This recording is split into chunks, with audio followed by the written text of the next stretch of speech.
మెడ్సీ IVF ఉచిత సంతాన సాఫల్య చికిత్స శిబిరం ఏప్రిల్ 15 నుండి మే 15 వరకు. నమస్తే రమగారు. నమస్తే జయ. మంచి స్టోరీ ఒకటి చెప్పుకుందామండి. గుడ్డి జ్యూస్ శంకర్ చెప్తా. ఇది వరకు మనం ఒక చెప్పుకున్న కథ లాంటిదే, కాకపోతే ఇది బాగ్దాద్ నగరపు కథ. ఓహో. బాగ్దాద్ నగరంలో ఒక కూలివాడు భార్య ఉండేవాళ్ళట. ఇతనికి ఏం పని దొరికేది కాదు. భార్య భర్త ఇద్దరు చచ్చి చెడి ఏదో తిరిగి పని చేసుకునేవాళ్ళు. రెక్కాడితే కానీ డొక్కాడదు. అదే అదే. ఆ బాగ్దాద్కి చుట్టుపక్కల ఏదో చిన్న పల్లెటూళ్ళలో ఉండేవాళ్ళు. ఈ ఊళ్ళో పొట్టపోసుకోవడం కష్టంగా ఉందని బాగ్దాద్కి వెళ్ళిపోదాం అనుకున్నారు. పిల్లలు లేరు వాళ్ళకి. సరే, మొగుడు పెళ్ళాం ఇద్దరు కలిసి ఆ బాగ్దాద్ నగరంలో పనుల కోసం అటు ఇటు తిరుగుతూ ఉండేవాళ్ళు. ఆ తిరుగుతున్న క్రమంలో ఓ 3-4 రోజులు వీళ్ళని గమనించిన ఒక పెద్ద మనిషి అడిగాడు, ఏమిటో నాయన రోజు తిరుగుతున్నారు మీరు, ఏమిటి అని అడిగితే, బాబు ఏం పని లేదండి, పని కోసం తిరుగుతున్నామండి అంటే, ఏదైనా వృత్తి చేసుకోరాదు అన్నాడు ఆయన. ఏ వృత్తి చేసుకోవాలో తెలియదండి, తెలియటం లేదు, ఇదేమో పెద్ద ఊరు అయిపోయి మేమేమో కొత్త వాళ్ళము అనేసరికి దానిదే ఉంది, సామాన్లు ఉంటాయి కదా, గొడ్డలు చేత్తో పుచ్చుకుని సుంకాల కచేరీ అంటే ఇప్పుడు ట్యాక్సులు వసూలు చేసేందుకు ఒక ఆఫీస్ ఉంటుంది. బయట ఊరు నుంచి ఆ ఊరు లోపలికి వచ్చారనుకో, వాళ్ళ దగ్గర అక్కడ ట్యాక్సులు వసూలు చేస్తారు. కొన్ని బళ్ళు డిస్మాంటిల్ చేసేసే బళ్ళు ఉంటాయి, అక్కడ ముక్కచక్కా తీసేస్తారు, పేళ్ళేసేస్తారు వాటిని, ఊరికే తాత్కాలిక బళ్ళు. తర్వాత అవి జరుపుకు రావడానికి కొన్ని రకాల ఇవి కూడా బాక్సులు లాంటివి వస్తాయి. అదే మన బాక్సులు అట్టపెట్టెల్లో వస్తున్నాయి కదా మనకి, ఇది వరకు చెక్కపెట్టెల్లో వచ్చాయి. ఆ చెక్కపెట్టెలన్నీ పేళ్ళేసేస్తారు. దాన్ని గొడ్డలు పట్టుకెళ్ళు, నీకు పేళ్ళేసే పని దొరుకుతుంది అక్కడ అని చెప్పాడు. సరే, ఇతను ఏం చేశాడు, చిన్న గుడిసేదో చూసి భార్యను అక్కడ ఉంచి ఇతను ఆ పనికి వెళ్ళటం మొదలుపెట్టాడు. ఇప్పుడు కొంచెం డబ్బులు వస్తున్నాయి, పర్వాలేదు. రోజు సుంకాల కచేరీ దగ్గరికి వెళ్ళి ఆడు గొడ్డలు పుచ్చుకుంటే, అబ్బాయి గొడ్డలంతా రా, దీన్ని ముక్కలు చేయి అంటే పిలిస్తే ఇంకా డబ్బులే. అదే అట్లా ఎవరు కూలీలు ఉంటే పిలిచినట్టు అనమాట. ఏవో రకరకాల పనులు, ఈ పేళ్ళు వేసే పనులు చేసుకుని సాయంకాలం అయ్యేసరికల్లా 4 దినారాలు తెచ్చేవాడు. ఇద్దరు తినేవాళ్ళు, హాయిగా ఉండేవాళ్ళు. కొన్ని రోజులు గడిచేసరికల్లా వాళ్ళ ఆవిడంది స్నానం చేసి ఎన్నాళ్ళు అయింది, హమాంకి వెళ్తాను. హమాం అంటే ఒక రకమైన స్పా లాంటిది అనమాట. స్నానశాలలు ఉంటాయి బాగ్దాద్ కథల్లో కనపడతాయి బాగా. ఆ హమాంకి వెళ్తాను, ఏమైనా 4 డబ్బులు ఉంటే ఇవ్వమంటే సరే ఇచ్చాడు. రోజువారీ స్నానాలు వాళ్ళు కాదు, వాళ్ళు ఎప్పుడో ఒకసారి బాగా వాళ్ళు తోమించుకుంటారనమాట. సరే, ఆ డబ్బులు పుచ్చుకుని ఆ హమాంకి వెళ్ళేసరికల్లా లోపలికి వెళ్ళింది. ఆ డబ్బులు ఏదో చెల్లించి తన వంతు రావడానికి నుంచుంటే ఈ లోపల జనాలు ఏంటో సందడిగా మాట్లాడుకుని, రాజపురోహితుడు భార్య వస్తుంది, ఓ తప్పకోండి ఆవిడకి ముందు ఇవ్వండి, ఆవిడ స్పెషల్ గెస్ట్ సెలబ్రిటీ అని మాట్లాడుకున్నారు. తీరా ఆవిడ చూస్తే పురోహితుడి భార్య గారు, ఆవిడ మంచి హోషుగా ఉంది.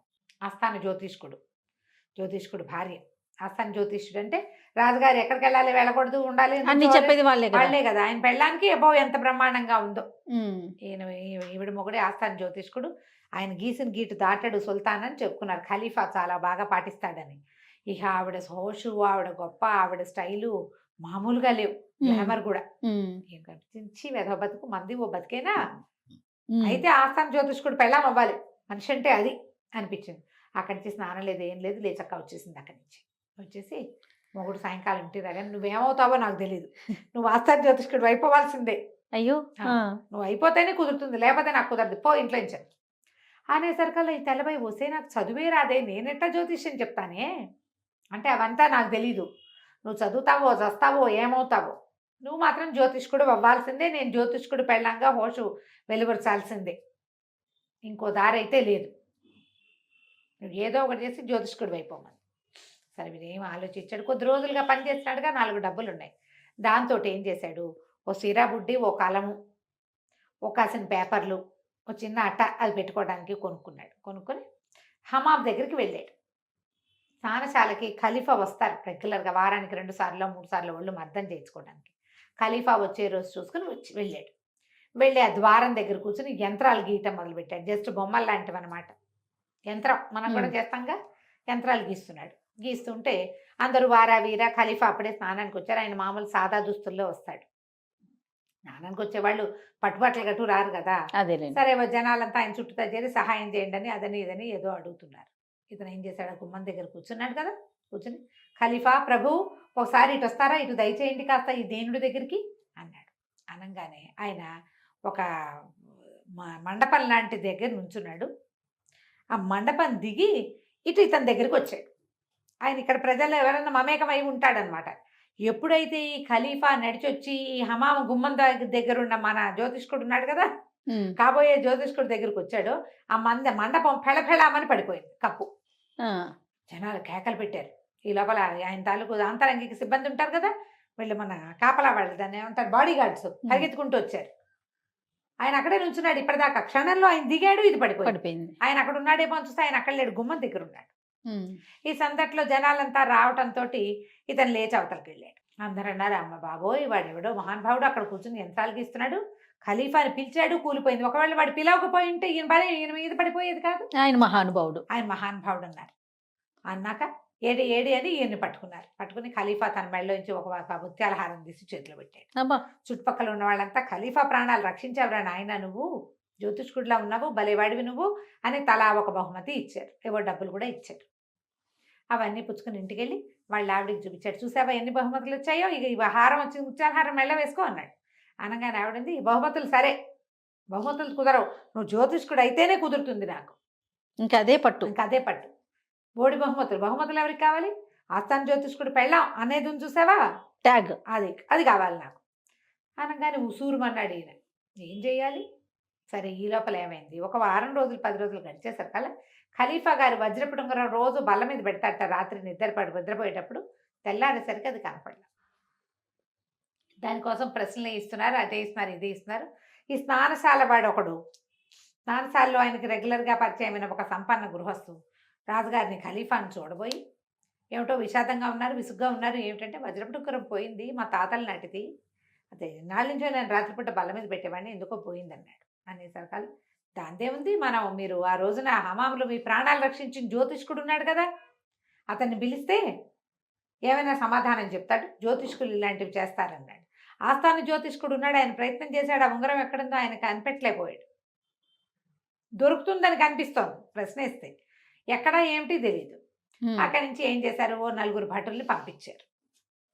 ఆస్థాన జ్యోతిష్కుడిని అక్కడ వదిలేసి ఈ కొత్త జ్యోతిష్కుడిని, మందిరం కూలినప్పుడు తన్ని పిలిచిన వాడిని పిలిచారు, కూలివాడిని పిలిచేసరికి పిలిస్తే లోపలికి వచ్చాక, బాబు నా ఉంగరం పోయింది, మీరేమైనా కనిపెట్టగలరా అంటే, ఎక్కడి నుంచి కనిపెడతాడు, చాలా పరిదీన వదనంతో ఇతను 2 రోజులు సమయం ఇవ్వండి నాకు అన్నాడు. అలాగే అని ఈయన అన్నాడు, 2 రోజులు మీ ఇంటికి వెళ్ళి ఏం చేస్తావు, హాయిగా భవనంలో ఉండు, ఖలీఫా భవనంలో ఉండని అతనికి ఒక రూమ్ కేటాయించారు. ఆ రూము వాకిట్లో ఒక అవతల రూమ్కి బయట ఏ గది అయితే ఇచ్చారో ఆ గది కిటికీకి అవతల ఒక పెద్ద సరస్సు, అందులో కాసిన బాతులు ఉన్నాయి. అవి రోజు ఇట్లా రాజభవనం వైపుకి నడిచొస్తాయి. ఇక్కడ ఏమైనా తిండి పెడితే అవి తిని ఇక్కడే కాసేపు అట్ట తిరిగి నీళ్ళు కావాల్సి వచ్చినప్పుడు మళ్ళీ సరస్సులోకి వెళ్తుంటాయి. ఓకే, ఇది నా కిటికీలోంచి చూస్తూ కూర్చున్నాడు. నేను ఎట్లా కనిపెడతాను, నా బొంద నా పెళ్ళానికో పెచ్చా, వీళ్ళకో వెర్రి, అంతే కదా, తనకేం తెలుసని, నాకేం తెలుసని అటా చూస్తూ ఉంటే గుంపుగా బాతులు రావటం, గుంపుగా బాతులు వెళ్ళటం చూశాడు. 2 పూటలు చూస్తే ఆ బాతుల గుంపులో ఒకటి చచ్చి చెడి నడుస్తుంది, దాని కాలు ఒకటి విరిగిపోయింది, కుంటి కాలు. అది టిక్కు టిక్కు టిక్కు కుండుకుంటూ వస్తుంది, హెల్తీగా లేదు. నా బతుకు దీని బతుకు కూడా నా బతుకు లాంటిదే, ఓపిక లేదు, నడవక తప్పదు అనుకున్నాడు. 2 రోజులు గడిచి 2 రోజులు అవ్వగానే తీసుకురండి రా జ్యోతిష్కుడిని అన్నాడు ఖలీఫా గారు. భటులు వచ్చి రండి రా ఖలీఫా పిలుస్తున్నారని తీసుకుపోయారు. తీసుకుపోతే, బాబు నా ఉంగరం సంగతి ఏమన్నా చెప్తారా అని అడిగాడు ఖలీఫా.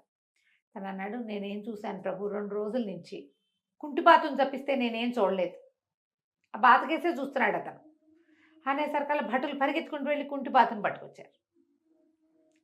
పట్టుకొచ్చి దాని పేక కోసేసి దాని పొట్టలో చూస్తే అందులో ఉంది వజ్రపు ఉంగరం. ఏదో గుడ్డిగా చెప్పాడు, ఇతను చెప్పింది ఏముంది, నేను ఆ బాతుని చూశాను అన్నాడు. ఆ బాతు పరిస్థితి ఏమిటి, ఒక దాసి ఏం చేసింది, ఈ రాజుగారు రాత్రిపూట పెట్టిన ఉంగరం పొద్దున బల్లలు తుడుస్తుంటే అది మంచం కిందకి పడిపోయింది. అవి ఊడ్చే దాసికి అది దొరికింది.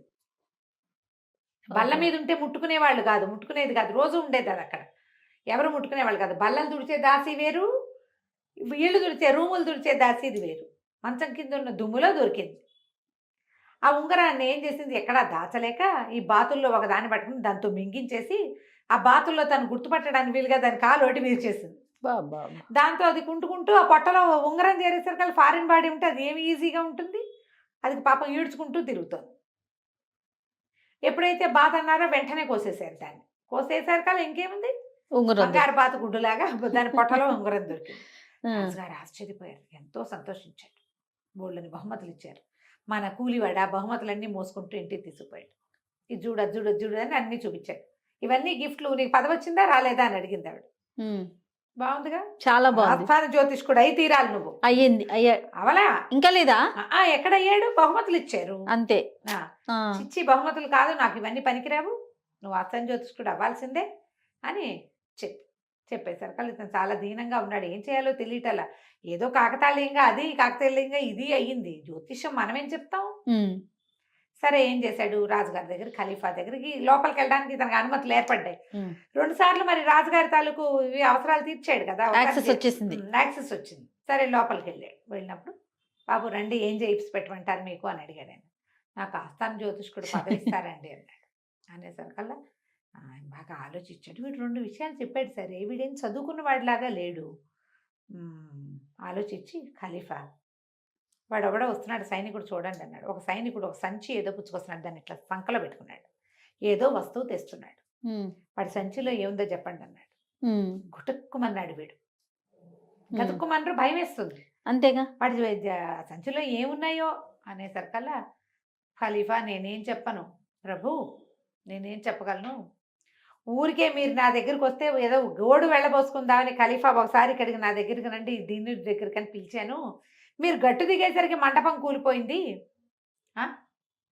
మీ ఉంగరం పోయింది. నేను ఆ బాతుల కేసు చూస్తూ ఆ కుంటి బాతు ఏమిటో దీనికి జబ్బుగా ఉన్నట్టుందని దాని కేసు చూస్తే అందులో ఉంగరం దొరికింది. ఈ కుందేలు ఎంత తప్పించుకున్నా వేటగాడి చేతే కదండి చిక్కుతుంది. నేనట కుందేలు లాంటి వాడిని అన్నాడు. అనగానే ఆ భట్టుడి దగ్గరకు వచ్చాడు. ఏముందిరా నీ సంచిలో అని అడిగాడు. కుందేలు పిల్ల ప్రభు, నేను అబ్బాయి గారికి నా ఇష్టమని తీసుకొచ్చానని కుందేలు తీసి బయట పెట్టాడు. వీడు కుందేలు పదని చెప్పాడు కదా. అదే నేను కుందేలుని నేను వేటగాడికి దొరికేశాను మీకని చెప్పాడు. కుందేలు చూడగానే రాజు ఆశ్చర్యపోయాడు. ఖలీఫా అరే సంచిలో కుందేలుని ఎంత నర్మగర్భంగా చెప్పాడు జ్యోతిష్కుడు. శభాష్, నీకు ఉద్యోగం కావాలి అంతే కదా. సరే నువ్వు ఇవాళ నుంచి ఆస్థాన జ్యోతిష్కుడు గుంపులో నువ్వు కూడా ఒకటివి. బాగుంది. 3 విషయాలు ఇంత బాగా చెప్పినందుకు ఎప్పుడైనా అవసరమైన వచ్చినప్పుడు నీతో మాట్లాడతాను. హాయిగా నువ్వు జ్యోతిష్య పదవిని అలంకరించి మాతో పాటు ఉంటూ మమ్మల్ని ఆనందింపజేయన్నాడు. వెంటనే ఆస్థాన జ్యోతిష్కుడు ఉద్యోగం ఇచ్చేసారు. చాలామంది ఉన్నారు, ఒక 6-7 అక్కడ. అందులో ఈయన కూడా జ్యోతిష్కుడు అయ్యాడు. ఈయనకో భవనం కేటాయించారు. వాళ్ళ ఆవిడని తెచ్చి ఇందులో పెట్టారు. అప్పటి నుంచి ఈవిడు కూడా చక్కగా అలంకారం చేసుకుని హమాంకి వారం వారం స్నానానికి వెళ్ళేది. ఆస్థాన జ్యోతిష్కుడు భార్య వచ్చిందని జనాలందరూ పక్కకి తప్పుకునేవాళ్ళు. ఆమె ఏదైతే కోరుకుందో అది జరిగింది. చూసావు, లోపల గట్టిగా కోరుకుంటే ఇలాగే ఎలాగోలాగా అయిపోతాయి. ఇవన్నీ కథలేనండి. అంతే. భగవంతుడు మన ప్లాన్ ఒకటి, మాస్టర్ ప్లాన్ ఏముంటుందో మనకు తెలియదు. అంతే. కథ మనం ఇంటికి. బాగుంది రమ్మగారు. నమస్తే. నమస్తే.